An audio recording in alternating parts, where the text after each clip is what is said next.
Welcome. This is the Wireless LAN Professionals Podcast and No Strings Attached show with Keith, Blake, and Sam.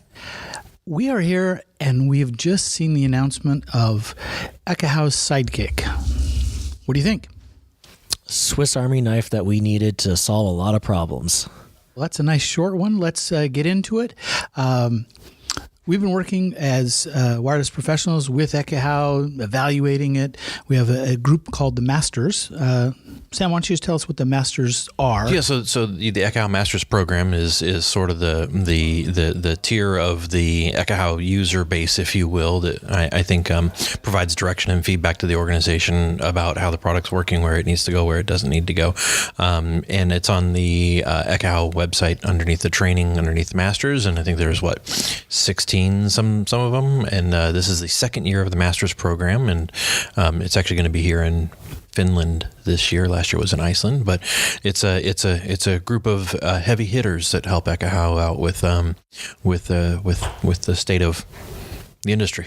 And so with Masters, this isn't a new product. We've seen it for a while under development, but it's now released. The public has it. And you, listeners, can also get your own copy if you'd like. So let's just start. Blake, you mentioned this was the Swiss Army knife. What kind of things can you do with your Sidekick? Well, I think the big thing here is that it's another data source for the Ekahau tool to capture information about the wireless infrastructure and RF in general. And I call it the Swiss Army knife for it because of the fact that it has dual wireless 802.11 AC cards in it, as well as a spectrum analyzer. So we are taking the either 2 to 3 NIC 300 adapters that you're using, we're taking the 1 or 2 DBX adapters that you're using, and we're collapsing that all into this one box, this one platform with one cable that's connected to your laptop device. So you're adding all this additional features and functionality of a consistent platform for capturing information about both RF and 802.11 frames and bringing that into Ekahau, so we don't have to worry about having multiple adapters. We don't have to worry about, do I have enough ports on my device that I want to survey with? Do I have enough power on my ports? Do I have to have a hub with a powered hub on it? We get rid of a lot of issues that are plaguing us as industry professionals right now with our hardware platforms that we choose to use by switching to the Sidekick with that one cable that gets connected via a USB connection to your laptop.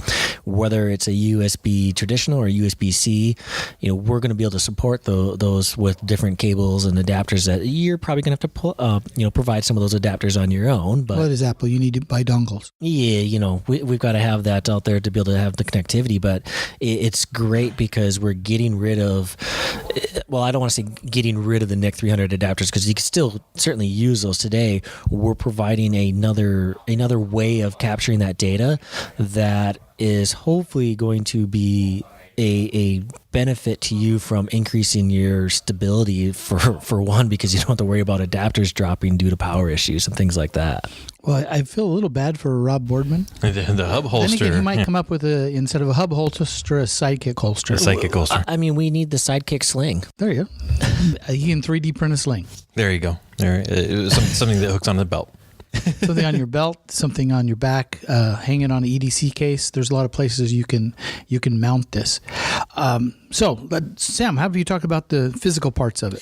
So, the physical parts of the Sidekick, I think, are, I would say, the outer dimensions are no bigger than, an existing USB hub with a bunch of adapters sticking up off of it.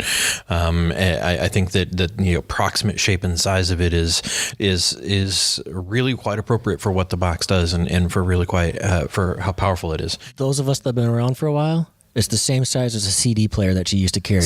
There you go. Yeah, there you go. A Discman. Discman. It sure is. It sure is. Now, I think the first reaction people will have the first time they pick it up, it's going to feel heavy. It's going to feel heavy. Yeah. It's got a massive heat sink on it. Yeah. And so anytime you've got a big chunk of metal, it's going to feel like that. Though having carried one around on my back, on my hip, on a bag, you kind of don't even notice it after a while. Yeah, the thing is every time I pick one up, and not every time, but I sort of have broken myself of it. But the first several times I picked one up, I had to realize that you're not going to hold it in your hands. You're not going to pick it up off the table and walk around with it in your hand. It's meant to be worn, and there's a couple of reasons it's meant to be worn. The first of which is the antennas are in the outer ring, away from the main body of the unit, and so you don't want those up against your body. The heatsink is also oriented such that you don't want it up against your body. It's meant to be worn. And just aside, it's got a big heat sink. It's kind of heavy. You think, I just might put it in my backpack. It would physically fit there. You could actually run it there, but that would obviously cause it to overheat even more. Yeah, those of you that attended WLPC in Phoenix that got the bag from last year, that front pouch, hey, guess what, is sized amazing. It's got that right size perfectly for this. But yes, you don't want to have it inside the pouch. You don't want to run it inside of the pouch. You don't want to run it inside the pouch because it does get warm, and it's going to get really toasty warm inside of there. But I think both of those things were sort of concerns that I had, which is a sort of initial weight of the unit, and then heat off of the front heatsink. And every time I go to use it, like operationally use it, where it's attached to me or on a sling or on the shoulder harness or whatever, however you're going to wear it, those issues just disappear. They just simply become a non-issue. Yeah, I think about it when I pick it up. You're right. And as soon as I'm walking, it's actually way less cumbersome than holding your laptop. And for sure. Way less worry of knocking your dongles off, even if they have hub holsters or Velcro. Right. They're in the way. You have to think about them. This, I just totally forget about. Let's not forget part of the reason the weight as well. What does this have in it? It has a big battery. A big battery in it to last, up to the 8 hours or so for your day of surveying. But I don't know about you, but it lasts longer than I do. Well, that's exactly it. Right. It is going to last a lot longer than we do as survey engineers. Most of us as engineers, we typically have a tendency to do 3 to 4 hour stints. Then we take a break for a meal or something, and then go back and do a few more hours. So it certainly outlasts us. That's U.S. for sure. labor laws. Yeah, U.S. labor laws. So the part of that weight too is the fact that this has a battery in it. You're no longer taking power from your laptop. And when you had run 2 or 3 NICs plus a couple of DBXs, that was quite a power drop. Yeah, measurably. I think the initial results were that there's something like a 40% improvement of battery life from your survey laptop, even under some pretty reasonable operating conditions. It's you couple that with battery life is one of our number one challenges when we're surveying for all day long. You give me back 40% of my battery life in my laptop, and you give me something that I don't have to worry about knocking up against the door jamb or breaking adapters on or any of that stuff, and it fixes 2 really major problems out of the gate. And love it for that. One downside, I've noticed it's got a slower charge. It's got a long charge, lasts 8 hours of work, but it's not a quick charge. Sometimes on my laptop, you break for 45 minutes and you get another 3 hours worth of battery. Yes, and I think this is certainly going to be one of those things. You want to make sure that you're plugging it in at the end of your day and treating it very similar to if you're doing an AP on a stick with a battery pack that you're powering that AP off of. Part of your process just needs to be plug the dang thing in. You want to plug this in, and there's no harm, no foul to leave it plugged in and on a charger, so it's fine. It's going to switch into a trickle mode to just keep it happy and keep it going. So, me personally, I keep it on my desk, and it is always constantly plugged in so that I'm ready to grab it and go. Another side, a lot of people already have air checks, a G2 or a G1. It's nice that it has the exact same barrel, same power, so you can use one charger to do one charger for both. That's nice. Yeah. Yes, that is definitely a benefit for those of us traveling. Reduce your well. Your how adapters. Long has the Mac version of ESS been in beta? 2. Long. I dramatic pause there. Both Keith and I are looking at each other like, is that the actual math? That was it. What's the What's label afterwards? Yeah. And yet we are now with Sidekick out of beta. The one thing that was missing there was the ability to do passive surveys and have control. One of the things I like best about the Sidekick is control. Now, control sounds bad if we're talking about controlling someone's data, but controlling the way we manipulate the radio waves we're listening to, what channel we're going to be on, how long we're going to dwell, where we want the spectrum to go. Configurability. That configurability is great because we know exactly what the chipsets are, how to make them do the things. So it's highly configurable, very stable. I know the chipsets and how they're going to feedback, and that they're within a couple dB from device to device. So a very consistent answer we'll be getting off of Well, that. and I think the one of the biggest problems that we had when we were talking about NICs and drivers and all that fun stuff is that promiscuous mode the adapter's got to be in requires that driver shim. Yes. It requires a custom driver who hasn't had to, go load the Ekahau driver, the driver of whatever your tool is, in order to get that promiscuous mode in the adapter. Right? All of that driver madness goes away. There's nothing. You just plug it in. It's auto detected by your laptop with just the regular interface that it builds, and you just go. I absolutely love it. Yeah, great user interface for the experience of doing the work. Not to mention how many times. I mean, they even had to add in Ekahau a warning that when you lost your connection. Right. The Yeah. beep. Yeah, I mean, because it happened so often, and now we have consistency. Now, that's not to say that you're not going to still run the risk of potentially losing the Sidekick as an adapter, because it is a cable device. So let's be honest that you still do have that cable that is going to be going from your Sidekick to your laptop of choice. But hopefully, with having that as the cable, you'll be able to work through that with either right angle adapters or whatever to get your cabling in there, so that it's going to be a fairly stable connection, and it does takes have quite a strain bit. relief built into Yep. it, so you mount the cable on the device itself.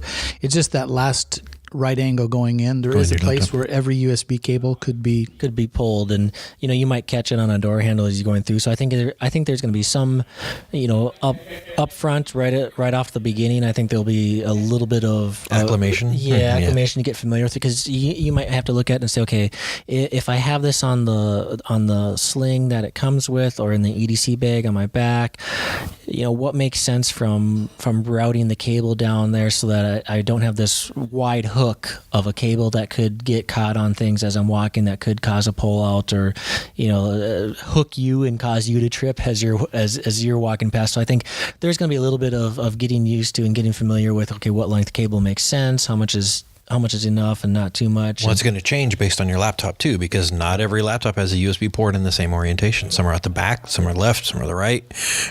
And you may be left-handed or right-handed, which is going to change the way that you're going to, it's going to change the available USB port to you to use. And if you're using a tray or no tray, or tablet, yeah. But it is flexible. I mean, it's just a tool. It's just one more thing we can. So, on to the spectrum analysis part. I mean, the having dual NICs to do that automatically for you, that's great. But the spec an is fantastic. Yeah, I agree, and that was I think one of the early pieces of feedback that I gave early on, and when we were talking about the conceptualizing this was I think fidelity and performance of Spectrum Analyzer can't be understated. The importance of it is key, and I think that in the prototype units that we've had and the units that we've seen here, the performance is absolutely fantastic. It's exactly what it needs to be. In fact, you need to slow it down. You almost need to slow it down. There's so much data coming in. Well, one, the speed's impressive to see, but I don't want to really save all that data. Not at that rate. Sure. So I actually physically do want to slow down. I'd like to have a little dial to go, wow mode. Let's just have iKind to show, look what they could do. Well, and it's then almost the troubleshooting mode. Yeah, when you're troubleshooting and you truly are looking at RTFM to track and try to find something or see what's going on in the RF, you want it to be fast. So explain RTFM for the listeners. So real-time frequency monitor, not read the manual. I still love UC for actually calling it RTFM, because I love the fact that he's done a play on an acronym. I really wish that the Sidekick had a certain acronym that was something that we all say we shouldn't ever use. My vote was for something that had an acronym of WANP, because it would be fun to actually have that device. Okay, just say it out loud. What did you think? The Wireless Analytics Platform. WAP. It's actually very descriptive, and then you'd make us all say WAP all the time. Exactly. But no, I think, the spectrum aspect of it is when you're looking at it through RTFM, there certainly could be the use case of that turbo mode, that wow mode from a troubleshooting, because you want to see all the little hits. You want to see all the little bumps, and you want to see the oscillations and how that's going on. But when I'm actually collecting data as a survey, and I'm just doing like a validation survey, I want to see just what the spectrum channel power looks like. I don't necessarily need the resolution that it is providing, but it's great that we finally have something that is providing that resolution and that could provide those options in an all-in-one package. Yes. Right? Yeah, I mean, that's but even when you compare it to Clean Air or Cognio cards or OCM cards or Medicate cards, I've taught spectrum analysis for well over a decade. I've looked at lots of different interfering devices. They have a shape, they have a pattern, they leave a duty cycle. There's ways to evaluate and look at things. So I've seen some pieces very often, all the time. I know what the shape looks like. Mm-hmm. When you look at it with Sidekick, it's like the first time I wore glasses. All of a sudden, extremely clear. It's so clear. Things that used to just have this curve now have little teeny bumps in them. Little bumps, yeah. That you can see all the electronics that are happening underneath. Yeah, I think it's really neat when you fire up a 2.4 analog video camera and you can actually clearly see the trident. Yeah, for sure. You see the main power strike on the center frequency, and then you see the two sides, and it's clear as day, and you're just looking at that, and you can look at it and you can say, that's a camera. Because I know what that signature looks like. I've tracked it down. I'm like, that is a camera. I can see that, and it is obvious. On that note, currently it doesn't have auto detection. So something that Cognio has, that the Cognio chips in Clean Air have, you're looking at a Xbox controller. Sure. And Right. a lot of people like that feature. Do you? I see it as a crutch, and detection and classification is signature based, and signatures are just that. They are signatures, but they're not certainties.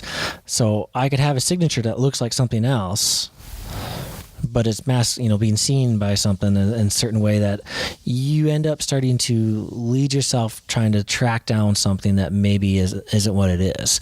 And I understand that waveforms are scary at first. The spectrum analyzer is really scary to look at first, because that's so much information in there that is being shown to you that it takes a while to understand that. And that's why I'm a fan of like how Channelizer did choose to do it, is that they got a library in the application that says, here's what common signatures look like, and you can drag them over and see what it is. So you can actually kind of learn what some of those signatures are. So when you see them in a spectrum analysis engine, you know maybe what you're looking at. So me personally, I'm okay with it not doing auto detection right now, because I think it doesn't lead you down the wrong path possibly. I personally think you should know how to find them, because no matter what's in auto classification, the thing you want's not there. Yeah. and you should know how to look at a shape and a pattern and how it leaves tracks and all of those issues if you really want to learn how it works. Sam, your thoughts on this package? I think it's fantastic. It was specifically on auto classification. I think auto classification is something that will need to be there eventually. I think that obviously it's something missing at Sidekick launch, but especially I think depending on the audience, as they try to go less system integrator, less professional, and down into the IT stack. And I don't know that it necessarily needs to be something as explicit as, hey, this is a model fill in the blank analog video camera. I think that a simple declaration of this appears to be a waveform that looks similar to analog video. It may be something that looks like a camera. It may be something else, but you're looking for something analog video. I don't think that that's as risky as you painted it, but I think that there are some things that are very, very easy to identify. Microwave ovens, analog video. There are some things that are very difficult to identify. Bluetooth devices versus Xbox controllers versus Bluetooth there's 3 versus Bluetooth 4 versus BLE. Yeah. So right. some of that stuff I think is sort of questionable. Hey, that's a frequency hopping device. duh.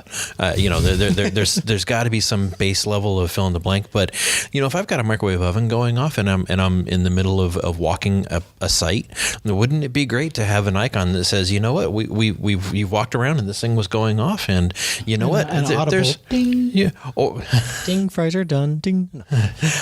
The popcorn's popping. No, and an icon that says, hey, there's a microwave oven about here. Wouldn't that be nice? Or there's something that looks like a microwave oven here.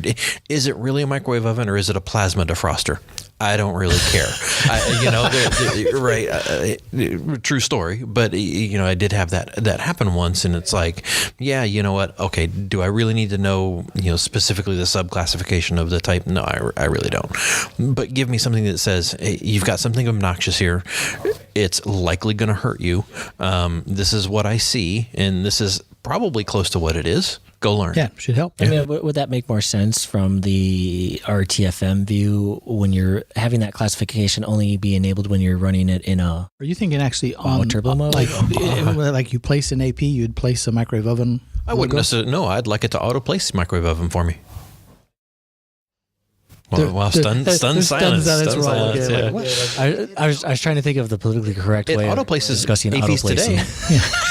I mean, it auto places APs today, right underneath a rail, right, and so it's. I don't think it's a far stretch to say in this general location, it's within the realm of possibility. And other people do similar things by showing their zone of impacts in their management platforms. And Blake, did you say doo-doo? Doo-doo. I did say doo-doo. So here's another topic while we're on Sidekick and talking about Sidekick. I'm of the opinion sometimes people use SpecAn too much.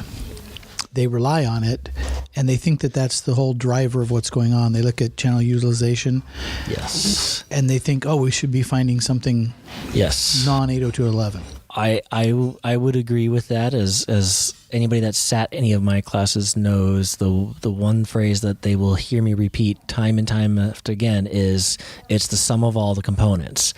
And I know that there's a lot of people that, like you said, they look at the spectrum and they look at that and they say, oh my gosh, look at how much energy is being used because I'm seeing it in the RTFM view. Look at how high this energy is. And it's like, you need to take a step back and look at that and say, is that, and again, this is the importance of understanding waveforms and what things look like in spectrum analysis engines. Does that look like a traditional OFDM signature? If it's a traditional OFDM signature and there's a lot of energy, you're good to go. It's like, we like that. Guess what? That means people are using your wireless, and yay for you. You've met the requirements that people are using your network, and it works. So I would fully agree with that, Keith, is that there's times that people, and I see it a lot of times in troubleshooting, and when they're going on site and they're specifically told, we have issues in this area. And they go and they do the survey and they look at everything and they'll make the Hulk happy because everything is green because it's got strong RSSI, and then they start trying to figure out, okay, why is this not working? And they quickly jump over to a spectrum and they look at it and says, oh my gosh, look at how much energy is on that channel. And they flip out because they're forgetting, okay, what am I actually looking at here? Because I don't know the signatures. I don't know how to understand and interpret the data that's shown me. And I think the spectrum engine that's in Sidekick, the resolution that it has, I really think that it's going to finally start to, like you said, it's putting the glasses on for the first time. People are going to be able to look at that and see, and you can so precisely see that OFDM signature that hopefully, or hopefully not, but you'll see CCK signatures. Yeah. You can see subcarriers. Yeah, definitely can count the subcarriers. Oh my gosh, it's fantastic. Yeah, so I think when you get yourself to that stage that you get the Sidekick, you launch RTFM, you start playing around with it. Buy yourself interference sources. I mean, we as instructors, we're constantly buying new interference sources to demo and class and stuff. Or just fire up a microwave. Yeah, fire up a microwave if it's leaky, and you'll see. You'll go through those things, and you can start to see it, and you'll start to understand and realize how you want to use spectrum, but you don't want to solely rely on that spectrum analysis. So one data point in the analysis. I did get, while we're on spectrum, I had someone in a class once who was a full-time spectrum analysis jock. That's all he did. He drove a SpecAn, drove a truck around. He had 4 or 5 of them and went site to site. And he taught me a really important piece of information. no matter what you think it is, you find in the spectrum analysis. You think you got the shape, you got the duty cycle. If you can't turn it off, you haven't found it. You have to make it disappear. Oh yeah, I know that's the exact shape. Then make it go away. Make it go away. Right. Yeah, that's true. And we can't always make things go away. Whenever you're out in the field, it's not about interference removal. It's about interference mitigation. Yeah, classification and mitigation, and knowing what your risk is going to be with that device being active. So we have the Sidekick here. We've had it at launch. We've announced it's all these cool features. Sam, you go to one of your customers. How are you going to tell them if they need this?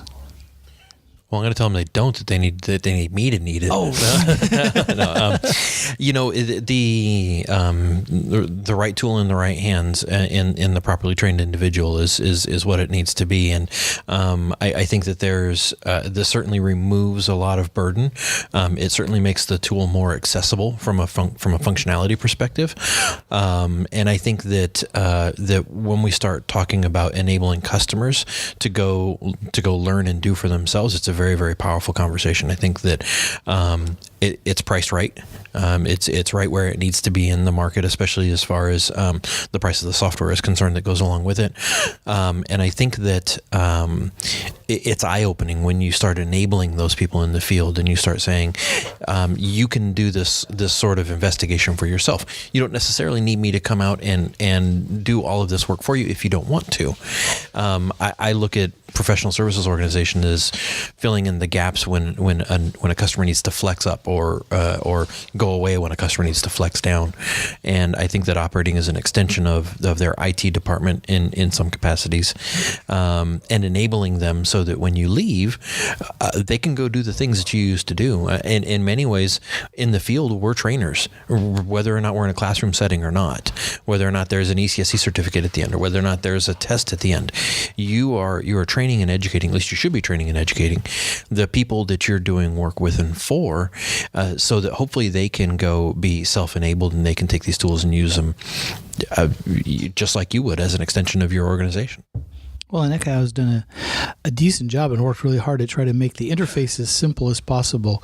RTFM doesn't have, I mean, if you've looked at a 20,000 to 30,000 Anaritsu spec an, it's nowhere near that level of detail.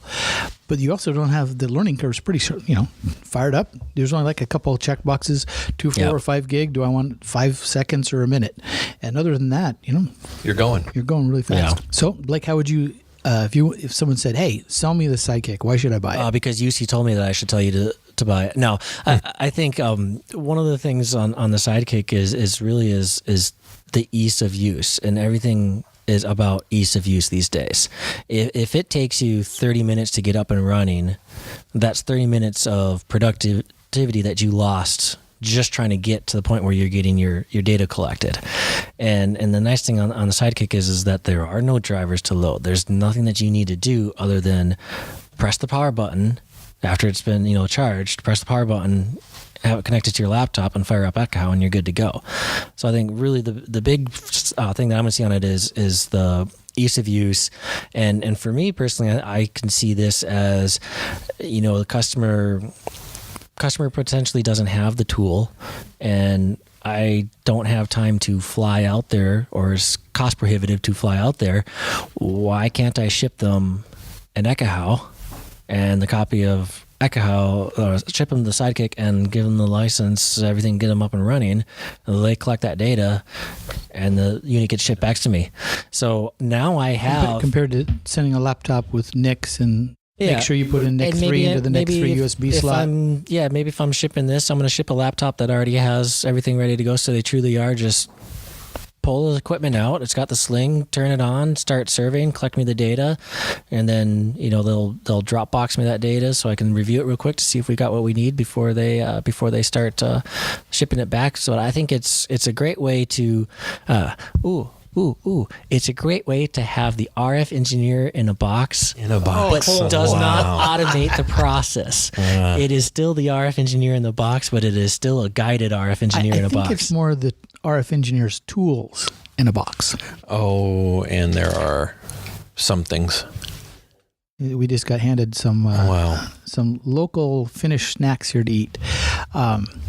Well, I think Sidekick's been a long time coming. We've been working on it. We've been reviewing it. It's a new piece of hardware and goes with software. I think it also has some future things. Obviously, we can't talk about all the future possibilities, but it's solving something that the industry's needed for a long time. Yeah, and a very, very long time. What's your number one favorite, most feature of the Sidekick? You've been asking us. It's time for you to talk. The thing that impresses me most is the spectrum analyzer, its speed, its clarity, its detail. But the thing I think I'm going to use and get best results for my customers is it has 2 consistent NICs. Yeah. And they're just going to make my job easier. It's going to make my life easier, but it's also easier to explain and to say that the whole idea of do we calibrate, compensate. I wrote a couple of white papers on and some blog posts on. I took 15 NIC 300s and they have spread between them. Yeah. You compare NIC 300s to iPhones and iPads, and the spread's even wider. And we've had this worry that what are we actually collecting? Mm-hmm. Well, now we across the board, everyone who has a Sidekick's collecting the same thing. I see it easily as becoming the standard we design to and we measure against. Yeah. So I've got one question for you guys' opinions here, because this is something that I'm sure a lot of us as resellers and a lot of us as partners are going to be asked. Wearing it. What's the best place to wear it, best way to wear it, and what about attenuation from the body? I think we need to get hats and with a little clip on it and wear them on our heads. You need a strap, right? Because you don't want the hat to fall off. So did you wear headgear when you were young? I may have, yes. Yeah. No, I think that there's obviously the mounting grommet in the back that takes a standard camera screw mount, and so there's a tremendous amount of flexibility. You don't have to use the straps. You don't have to, or you can reorient the straps. There's there's a large number of strap options on the back. 8 various slots on it, right? Is that right? Yeah, all over the place. So you can orient the strap in any way that feels most comfortable to you. And at the end of the day, I don't know that it's going to matter where on your body you wear it, as long as you wear it consistently. Because regardless of where you have your adapters on today's, sort of Wolverine setup, is you're always either going to be walking away from the AP or towards the AP. You're always going to be changing the orientation of your adapters anyway. And I think that you're just going to be doing more of that. And it really doesn't matter if it's on your back or on your chest or on your hip or, strapped to your thigh or whatever. You're always still going to be walking away from or towards the AP. Mm-hmm. And as long as you're capturing data in both directions and it's normalizing out, I think you're good to go. And I think when you see this and the idea of, you're wearing it, obviously your body is attenuating. Like Sam said, we've had that all along. That is just a little more obvious that it's in all of those NICs are in one thing. I've personally tried it on my hip using a camera mount to the screw. What do you call it? A screw hole? But it's a hole. It has a screw. It's a camera grommet. That'll work. Yeah. On my hip, hang on a belt. If you've ever had a pistol on your belt, it weighs about that much. Sort of sags a little bit. That's about the same. I've tried it on my back, on my chest. It disappears in minutes. You don't even think about it. Yeah, so for sure. We're talking about this because it's new, but after you've run it for a while, you're just like, it's there. It's not there. I like the chest from the weight on my shoulders. It doesn't kind of pull back at all, but anything that's on your chest is going to get in the way of where your arms are. Right. So I think back's where most people are going to do it. You can sling it over one arm, but then you're thinking about it all the time. I like places where you're totally hands-free, that whatever it does its job, you don't need to think about it. Right. I think out of the box, the use case with the sling not on your shoulder, but over your neck, across the opposing shoulder, and then sort of rotating it so that it comes to your back, and then cabling it that way, I think out of the box is probably going to be the way that most folks start. But you're 100% correct. When I picked this up and started wearing it, it disappears, and it's what should have been all along. And it really should have been the original answer to all of these adapters hanging off the back of our machines. It was the answer, but we had the question, just nobody had answered the Nobody thing. stepped up to answer it. Yep. And it wasn't an easy job. Okay, back again with our podcast here about the Sidekick, part 2 after the batteries died. Where were we? So when you had that edit you just heard, that was because, Keith forgot to put new batteries in. It happens to all of us. It's happened to you before? No. Never. Me neither. I got to be honest. So let's wrap this up. And Sidekicks here, it's part of what I think it's easily going to be part of everyone's future if you're in this industry, because it sets a standard and allows us to have great detail on spectrum as well as all of the AC NICs that we need to listen in on. So downsides. I'll start with one. There's only 2 NICs, not 3. And we've used 3 NICs before to go faster. And so if you've got 2 NICs, we're in about, if you hit all possible channels, about a 2.25 second time. You see that as a problem? No. I've only surveyed with 1 NIC for the past, I can't even remember how long. So of course, as always, it depends, right? If you're doing AP-on-stick verification of your AP locations where you're only doing 2 channels anyway, you're bouncing back and forth between channels really fast. If you're doing, post-deployment validation, you should be trimming your channel list to what's deployed. And if you have deployed all of the channels, then that one use case, it's gonna take you just a couple of seconds to get around the horn. But I don't know that a couple of seconds walk is any faster than what our mobile devices have to deal with. They only have one radio. I'm a fan of having way more data than you need to, so I don't even trim the channel list down. I want to see off-channel rogues and everything because I have to work around them. I get it that I'm validation. I'm validating my design, but I want to see what the impacts from co-channel interference is going to be of rogues and adjacent channels. So I'm okay with it being 2 NICs and scanning. I don't think that there's going to be any issues with it. I'm not surveying at 30 miles per hour, missing beacons anyways. I'm walking at a decent clip. So I personally don't feel like it's an issue where I'm missing beacons and missing even data. at 30 miles an hour, those radio waves at the speed of light will catch you. Eventually. Another downside people see, and you pick it up, it feels like it has weight, but I think we've addressed it. It goes away. It disappears. And unlike your laptop, if you have a 5-pound laptop or a 2-pound laptop, 5 minutes in, 10 minutes in, that never goes away. Well, let's be honest. Most folks have those heavy laptops because of the battery drain during the site survey. So it becomes incremental but compoundingly impacting. When you can get a laptop that doesn't have a battery that lasts as long because you're not powering all those adapters, you can get a lighter laptop. Or those laptops are larger because they then have more physical port access, which hopefully maybe gives you separate USB buses so that you can get over 500 milliamp requirements. And here we just need one now. And how many? You can get like a little MacBook that only has 1 port. Be totally fine. Or a Surface tablet, finally. Yes, finally. Yeah, I think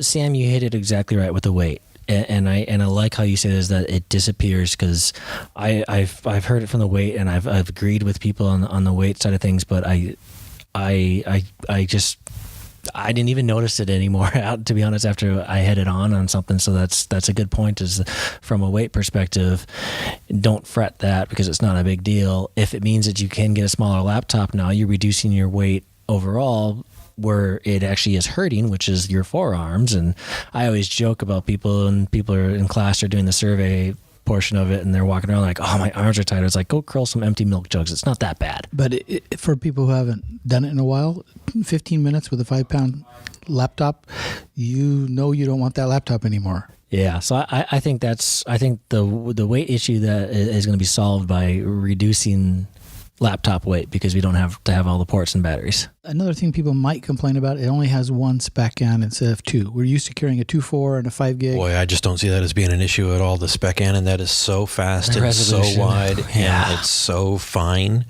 It's just you needed 2 because of the amount of time that the frequency hopping spectrum analyzer needed to hop across the spectrum. You can get both 2, 4, and 5 out of the single adapter that's in there, and get far better data, far cleaner data. Another issue someone might have about the Sidekick is, well, I don't have to carry something with me now, and yet you do. You do. You Your carry a adapters, lot of hubs. stuff. Adapters, hubs, cables, hub holsters, or Velcro or something. Yeah. Anyway, it's just a different form factor. Yeah, for sure. Yeah, and a potential issue I see the price, because redundancy. NIC 300s. What happens if a NIC 300, if you lost it, when we could get them, it wasn't relatively too expensive. You would carry multiple adapters with you, so if something happened, you didn't have any downtime. But I think it's going to take a lot of something to make this thing. I mean, you mitigate that issue. Broken? It does cost more, but it's a very robust rubber bumper on the outside. I haven't dropped mine yet, so I don't know. Well, but the NIC 300s, we always knock them into doorways. We always knock them loose out of the hubs. Always knock them into whatever, or they fall off the back of the machine. Or have you ever used a MacBook Air with the wing and wing? Oh, yeah. That go out the two sides. Yeah, I lost a couple of MetaGeeks because of that. Yeah. And to be honest, I foresee it as the Sidekick is going to be my primary device, and my existing NIC 300s that I have are going to be the secondaries, that if I am somewhere where something does happen, I've got backups that way. As with all new technologies, you want to acclimate to the speed that works for you. I mean, I used a Garmin Nuvi for navigation, despite the fact that I could navigate on my phone for years, because what happens if it breaks? What happens if I don't have cell phone? What happens if you fill in the blank? And eventually, just naturally, you progress to your NIC 300s fall to the bottom of the bag, and why am I carrying these? Just stop. Yeah, one day you just clean out your bag and you stop carrying them. You clean out bags? I just bought new ones. Just buy new ones. Yeah. Go look in Keith's garbage for your NIC 300s. They were at the bottom of his bags. Well, good. Did you enjoy your visit to Helsinki? Yeah, absolutely. It's a fantastic trip. And you had a nice visit around the Ekahau facilities. Any feedback there? It needs to be bigger. These guys are growing so fast it isn't funny. Yeah, definitely. They look like they could use a little bit more space in there. And they're, but it's nice to actually meet the faces of the guys who engineered it, coded it, did the QA. Yeah, so we had good chats as we walked around, and actually did some quick improvement requests that were like, hey, by the way, can you fix this for me? Piece, yeah. And they have an actual hardware lab here, which I sort of figured existed kind of somewhere. Them, yeah, it's right here. Yeah, but it's right across it's right behind this wall, actually, I think. And testers and units and solder stations, refill stations. I mean, a whole 9 yards. Stuff. Yeah, it's like a real company. Oddly enough, that UC guy, what's he doing? Well, next week we have Ekahau Masters, and we won't be able to podcast that. No, we won't. So this podcast will get out. It's a special issue. It's just specifically for the Sidekick launch. It's rare in the industry. We have some new piece that's going to be kind of changing in what we do. I was going to say it's rare that I use the word game changer, but that's it. Yeah, the next version of an access point is just the next version. Yeah, when new standard speeds, feeds over and over. Yeah, this is a game changer in the sense that it will change how we do our jobs. Yeah, for sure, definitely. Hey, any final word? I like LAMP. You like Linux, Apache, MySQL, and PHP? Yes, that's the kind of laugh you like. Well, thanks for your time, guys. Thanks for listening. We'll put this podcast out both under No Strings Attached Show. You have to make sure you put the whole show in there. Yeah. Yes. And Wireless LAN Professionals Podcast. And until next time, thanks. Thank you.